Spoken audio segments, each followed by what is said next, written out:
1932, a landslide election that defined a generation.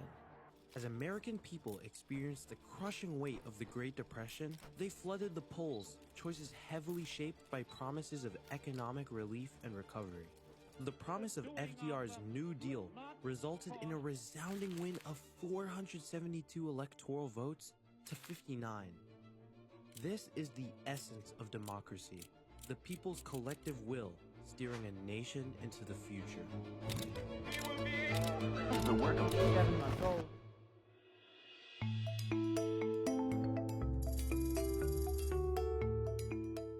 This moment in 1932 reminds us that elections are more than just a contest between two candidates, but a reflection of the pressing concerns at the time. Through voting, citizens channel their voices to address the issues that matter most to them, and the 2024 election is no exception. So we decided to ask the people of our area, Egg Harbor Township, which is the 7th largest municipality in New Jersey. And to do so, we distributed a survey throughout our community asking the million-dollar question. What was the most important issue that influenced your vote in the 2024 election?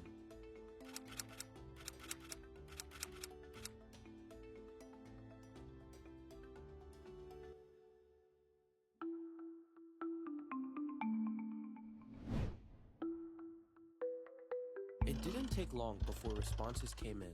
First and foremost, the economy emerged as the most pressing concern among voters, with a significant majority citing it as their primary influence. Now you may be asking, how exactly did the economy become a top issue in this election cycle? We decided to turn to online research and professionals, and this is what we found.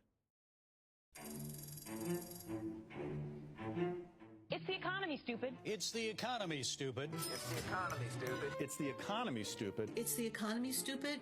The Raging Cajun in 1992, he was a campaign person on Clinton's administration. He famously said, it's the economy, stupid. In every election, that's what is most important. It should be no surprise that the economy emerged as the top issue. However, it's important to understand how exactly did it become this way.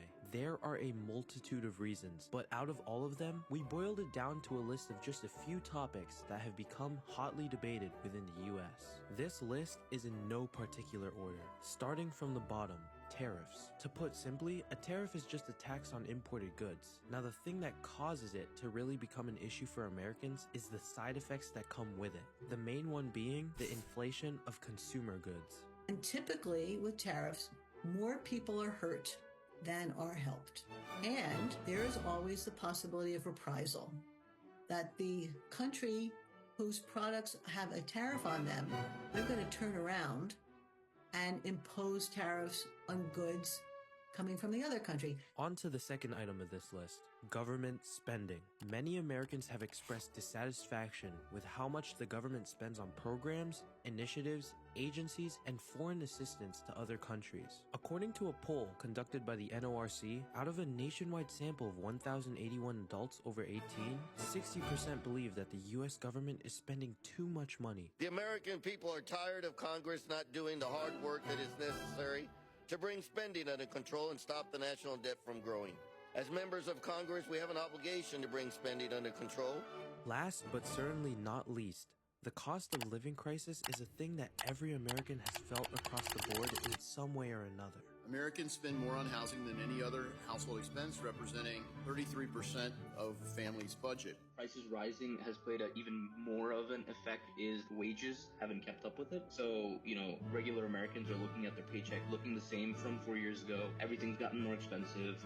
Americans are urging for solutions and point their sights towards the new presidency to fix these problems. But how exactly should the government go about it? The economy is extremely nuanced, full of intricacies. It has to be impossible. Well, we came up with actions and solutions the president should take. And though they may not inherently fully solve these problems, because after all, you can't just fully eliminate inflation or entirely remove tariffs. Instead, these solutions will help reduce the severity of these problems and, more importantly, point the nation in the right direction. Our first solution calls for increasing transparency and accountability within the Federal Reserve. Allowing Americans to understand the goals of policies and have easily accessible information can offset misleading and sensationalized media reports, furthermore trimming inflation expectations to avoid problems such as the wage price spiral, a deadly cycle that leads to continuous inflation. Another possible action that could be taken is to create a scrutinized audit of government spending to ensure that divisions don't waste money on unnecessary purchases and reallocate money efficiently. A simple final action that can be taken is the avoidance of politically reasoned tariffs to avoid unnecessary inflation and reprisal from other countries. As we make our way into this new presidency, from tariffs to government spending to the cost of living, the path forward may not be easy, but neither is running a country. Yet time and time again, every decision, policy, and plan, the American people default on the same sole issue. It's the economy, stupid. But this time, let's get it right.